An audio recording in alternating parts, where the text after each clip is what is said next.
Olá, gente. Eu sou Andrely Rodrigues, eu sou graduanda de Ciências Biológicas na UFPB e eu vou falar um pouco sobre heterociclos aromáticos de anéis de 6 membros. Substâncias heterocíclicas são substâncias cíclicas onde pelo menos um dos átomos do anel é diferente do carbono, e esse átomo diferente é denominado de heteroátomo. E os heteroátomos mais comuns dessas substâncias são o nitrogênio, o oxigênio e o enxofre. Mas vale lembrar que várias outras substâncias também podem ser incorporadas à estrutura dos anéis. E essas substâncias são muito importantes e são encontradas em mais da metade das substâncias conhecidas, como por exemplo nas drogas, na maioria das vitaminas e em muitos outros produtos naturais. Aqui eu coloquei um exemplo de algumas substâncias heterocíclicas. Então, nós temos a piridina, que é um heterociclo aromático de anéis de 6 membros. O pirrol, furânio e tilfeno, que são heterociclos de anéis de 5 membros. E eu coloquei esses 4 exemplos, mas tem vários outros, como a quinolina, indol, imidazol, purina, pirimidina. Todos esses são heterociclos aromáticos. Heterociclos aromáticos de anéis de 6 membros. Então, quando o heteroátomo do anel benzênico é um nitrogênio, a substância é denominada de piridina. Ela é aromática e tem 6 membros. Então, nós podemos ver aí na imagem a estrutura da piridina. Em azul, nós temos os orbitais P. Em cada orbital P tem um elétron, que soma um total de 6 elétrons, e isso significa, que a piridina tem um número ímpar de pares de elétrons. E em vermelho nós vemos o orbital sp2, onde nós temos um par de elétrons não compartilhado, mas que está livre para fazer ligações. Contribuintes de ressonância da piridina.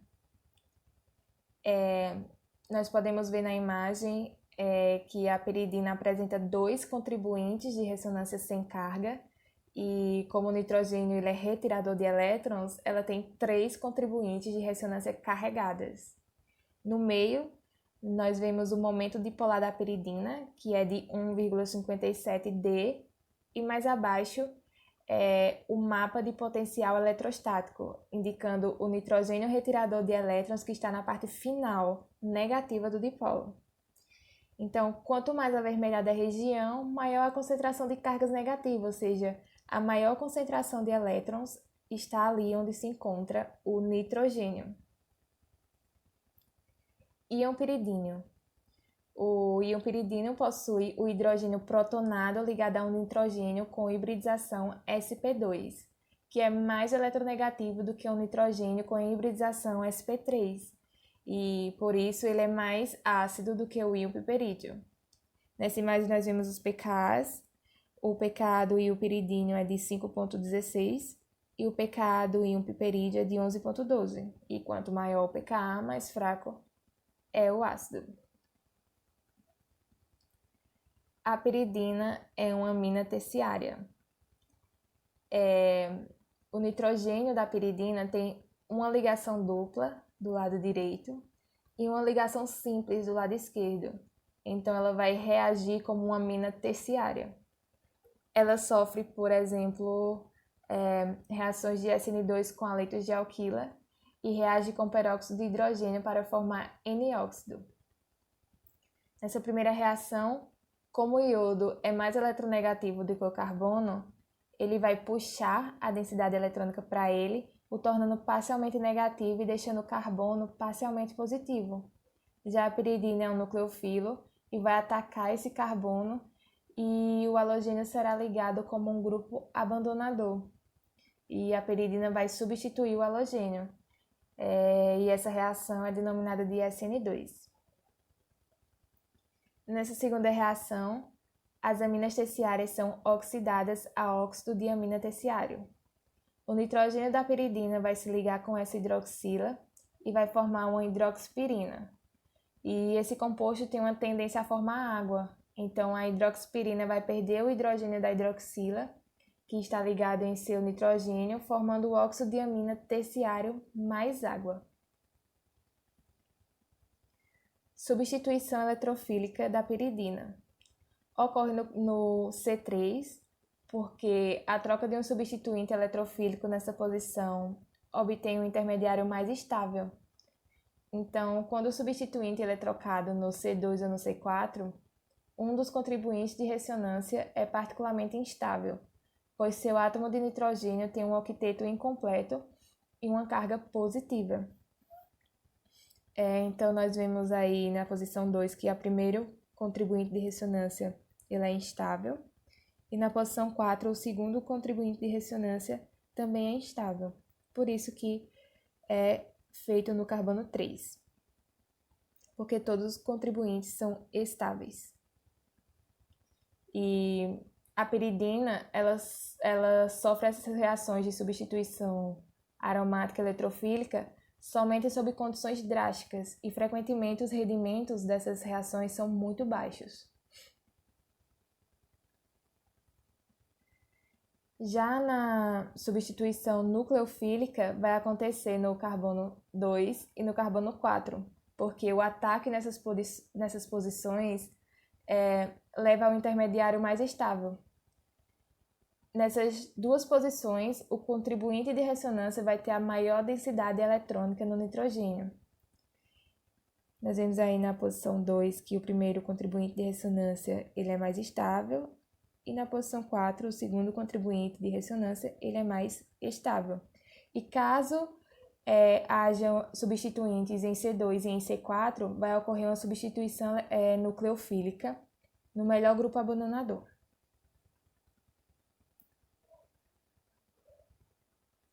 Bromação e oxidação de piridinas substituídas. Algumas piridinas substituídas podem ser bromadas e oxidadas. Aqui nós temos uma oxidação. E nota-se que se tiver carbonos com hidrogênios ligados ao benzeno ou ao sistema aromático, ele vai ser oxidado com um agente oxidante forte. Nesse caso, é o dicromato de sódio, em meio de ácido sulfúrico. O ácido sulfúrico vai transformar esse dicromato em ácido crômico, que vai ser o agente oxidante, e o aquecimento vai fazer com que essa metila se converta em uma carboxila. Diazotação de aminopiridina. Esse 2-aminopiridina vai formar o sal de azônio e depois ele é tratado com água e forma o 2-hidroxipiridina, que está na forma enólica. Na piridina, a insaturação muda de posição e, nesse caso, a forma mais estável é a forma cetônica, que é o alfa-piridona. Quando se tem uma metila na posição 2 e 4 e trata com uma base, a base vai retirar um hidrogênio da metila e esses hidrogênios vão para o nitrogênio, que é responsável pela força retiradora de elétrons, que atua sobre o carbono da metila. Então sai um H+, que se liga com H- formando água, e depois os elétrons vão ficar circulando nas diversas posições do carboânio. Então, o nitrogênio ele é responsável pela acidez.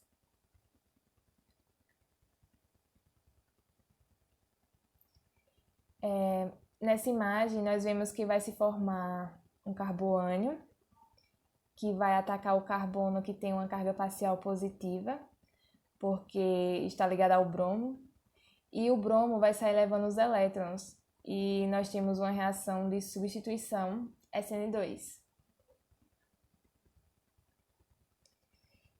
E a quinolina e isoquinolina. A quinolina e a isoquinolina são reconhecidas como benzopiridinas, porque as duas têm um anel benzínico e um anel piridínico, e também são aromáticas.